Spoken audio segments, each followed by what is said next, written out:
কষ্টে নিধন নয়। অতএব আপনি যখন দৈবপুরী গর্ভে জন্মগ্রহণ করুন। ব্রহ্মার কথায় নারায়ণ শিবকে বলিলেন, এক বৎসরে নিপীড়িত দুর্গাকে তুমি দাও, মত্ত লোকে লীলা করিতে হইবে। অতএব নারায়ণ দেবকীর উত্তরে এই মহামায়া গোকুলে যশোদার গর্ভে প্রবেশ করিলেন।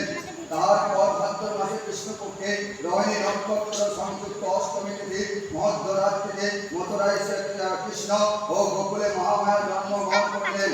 মহামায়ার মায়া ক্ষীণ হইলে বিদর্শন হইল, ঘোর ঘটা করিয়া মেঘ গর্জন ও বৃষ্টি হইতে লাগিল, বিদ্যুৎ চমকাইতে লাগিল।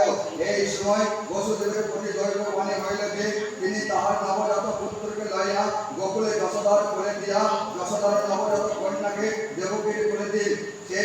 সেই গতিকে বসুদেব নিঃশব্দে পুরী হইতে বাইরে হইয়া যমুনা পার হইবার জন্য তার তীরে উপস্থিত হইয়া দেখিলেন। নদী ভীষণ স্রোত